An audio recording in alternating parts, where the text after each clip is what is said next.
सगळ्यांना विमानाप्रमाणे नमस्कार करते। धुळे लोकसभा मतदारसंघाच्या प्रचारासाठी उपस्थित असलेले आपल्या सगळ्यांचे लाडके आमदार आदरणीय कुणाल बाबा पाटील, आजच्या कार्यक्रमाचे अध्यक्ष आमचे बंधू धुळे जिल्हा काँग्रेस पक्षाचे अध्यक्ष सन्माननीय श्यामकांतजी सगळे साहेब, सन्माननीय राष्ट्रवादी शरद पवार गटाचे ॲडव्होकेट एकनाथ भावसार, शिवसेना डॉक्टर भरत राजपूत, सन्माननीय अमितजी पाटील, डॉक्टर गिरासे, रामसिंग नाना, आदरणीय गर्दे गणेश गर्दे, शिवाजी बापू महाजन साहेब, आदरणीय नाना साहेब, आदरणीय प्रकाश धनगड, डॉक्टर JP बोरसे, नरेंद्र पाटील साहेब, प्रमोद शिसोदे, विलास सोनवणे साहेब, राष्ट्रवादी काँग्रेसच्या जिल्हा अध्यक्ष उषाताई पाटील, छायाताई पाटील,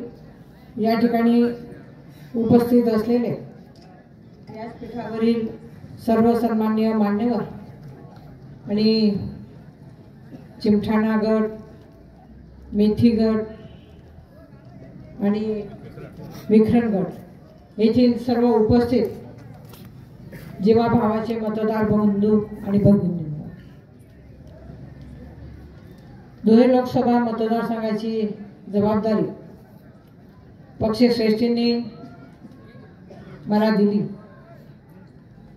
आणि महाविकास आघाडी इंडिया आघाडीची उमेदवार या नात्याने ही जबाबदारी स्वीकारत असताना खरं तर आपल्या सगळ्यांच्या भरोशावर आणि आपल्या सगळ्यांच्या विश्वासावर मी ही उमेदवारी घेतलेली आहे।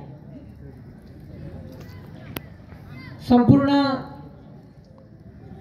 6 विधानसभा मतदारसंघ या धुळे लोकसभा मतदारसंघामध्ये येतात आणि प्रचाराच्या माध्यमातून त्या ठिकाणी फिरत असताना ग्रामीण भागाचे प्रश्न हे वेगळे आहेत आणि शहरी भागाचे प्रश्न हे वेगळे आहेत याची जाण त्या ठिकाणी मला आली। बागलाण, त्याचप्रमाणे मालेगाव बाह्य, धुळे ग्रामीण, शिंदखेडा येथील जो शेतकरी वर्ग आहे त्याचे खूप मोठे प्रश्न आहेत। कांदा उत्पादक शेतकरी असेल, त्याचप्रमाणे कापूस उत्पादक शेतकरी असेल, धान्य उत्पादक शेतकरी असेल, तो अतिशय त्रस्त झालेला आहे, संतप्त झालेला आहे। त्यांच्या शेतीमालाला कुठलाही भाव नाही आणि कांदा उत्पादक शेतकरी तर त्या ठिकाणी निर्यात बंदी झाल्यामुळे त्यांच्या आंदोलनाच्या माध्यमातून, उपोषणाच्या माध्यमातून त्यांनी संपूर्ण आपल्या मतदारसंघामध्ये आंदोलनं झाली। त्या आंदोलनाला त्यांनी आपल्या खासदारांना बोलवलं होतं, परंतु ते तिथे आले नाही। संसदेमध्ये भाजपची सत्ता असताना देखील त्यांनी त्या ठिकाणी आवाज उठवला नाही। प्रयत्न हे केले पाहिजे होते, काहीतरी मार्ग हा निश्चितपणे निघाला असता, परंतु तसं कुठलंही झालं नाही। आणि हे सर्व होत असताना माझा शेतकरी बांधव जो आहे तो अतिशय हवालदिल झालेला आहे। हे भाजपचं जे सरकार आहे हे शेतकरी विरोधातलं सरकार आहे. आणि म्हणून मी या ठिकाणी आपल्या सर्वांना विनंती करते की आपण हीच संधी आहे. परिवर्तन हे निश्चितपणे झालं पाहिजे. आपण सगळ्यांनी या ठिकाणी निश्चय केला पाहिजे की आपल्या शेतकऱ्यांना न्याय मिळवण्यासाठी, महिलांना न्याय मिळण्यासाठी, युवकांना न्याय मिळण्यासाठी, बेरोजगारांना न्याय मिळण्यासाठी, जे आदिवासी बांधव असतील, अल्पसंख्याक बांधव असतील, मागासवर्गीय बांधव असतील, त्यांना न्याय मिळवून देण्यासाठी हे भाजप सरकार हे घरी बसवणं हे अतिशय गरजेचं आहे. कारण ही जी निवडणूक आहे, ही निवडणूक ही पुढील राजकीय परिस्थितीला दिशा देणारी निवडणूक आहे. यदाकदाचित जर पुन्हा बीजेपीची सत्ता जर आली तर ही शेवटची निवडणूक आहे. कारण देश लोकशाहीकडून हुकुमशाहीकडे वाटचाल करतो आहे. त्यांनी असं सांगितलं की 400 पार हे कशासाठी, तर त्यांना ही घटना जी आहे ही बदलवायची आहे.